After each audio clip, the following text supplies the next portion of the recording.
വയനാട്ടിലേക്ക് പോവുകയാണെങ്കിൽ കമൽ നമുക്കൊപ്പം ചേരുന്നുണ്ട്. കമൽ, ശക്തമായ മഴയാണ്. ഇപ്പോൾ റെഡ് അലർട്ട് പ്രഖ്യാപിച്ചിട്ടുണ്ട് വയനാട്. പുതിയൊരു സംവിധാനം, ഒരു സൈറൻ മുഴങ്ങുന്നു. ജനങ്ങൾക്ക് ജാഗ്രതാ നിർദ്ദേശം നൽകാൻ സൈറൻ മുഴങ്ങുന്ന ഒരു സംവിധാനം ഏർപ്പെടുത്തിയിരിക്കുന്നു.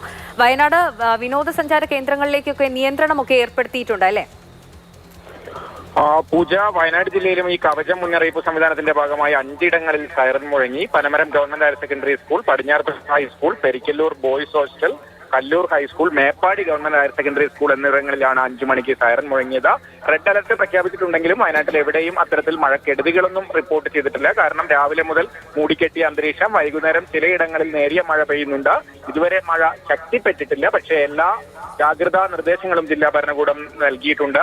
എടയ്ക്കൽ ഗുഹ ഉൾപ്പെടെയുള്ള വിനോദസഞ്ചാര കേന്ദ്രങ്ങൾ അടച്ചിട്ടുണ്ട്. അതുപോലെ ബോട്ടിംഗ്, പൂക്കോട് തടാകം, കർലാട് ലേക്ക് തുടങ്ങിയ സ്ഥലങ്ങളിൽ ബോട്ടിംഗ് നിർത്തിവെച്ചിട്ടുണ്ട്. അതുപോലെ സ്വകാര്യ സാഹസിക വിനോദങ്ങൾക്കൊക്കെ നിരോധനം ഏർപ്പെടുത്തിയിട്ടുണ്ട്. ജലവിനോദങ്ങളും സാഹസിക വിനോദങ്ങളും പൂർണ്ണമായും വിലക്കിയിട്ടുണ്ട്. പൂജ.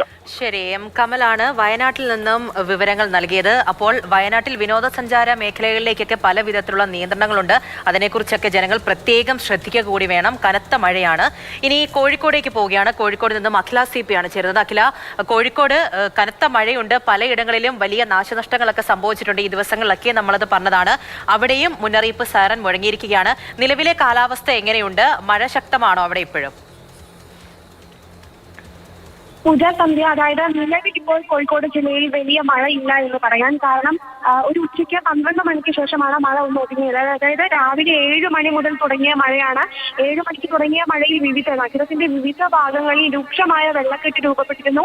മാത്രമല്ല, കോട്ടുള്ളിയിൽ വീടിന് മുകളിലേക്ക് മതിൽ ഇടിഞ്ഞു വീണ് വീട് തകരുന്ന ഒരു അവസ്ഥ വരെ ഉണ്ടായി. വീട്ടുകാർ തലനാരിഴയ്ക്കാണ് രക്ഷപ്പെട്ടത്. അപ്പോൾ ഇതുമായി ഉച്ചയ്ക്ക് ശേഷം റെഡ് അലർട്ട് പ്രഖ്യാപിച്ചതുമായി ബന്ധപ്പെട്ട് ഇന്ന് കോർപ്പറേഷനിലും കളക്ടറേറ്റിലും ജില്ലയുടെ വിവിധ ഭാഗങ്ങളിലും സൈറൻ മുഴങ്ങിയിരുന്നു. അതായത് ജനങ്ങൾക്ക് കൃത്യമായ ജാഗ്രതാ നിർദ്ദേശം നൽകുന്നതിനാണ്.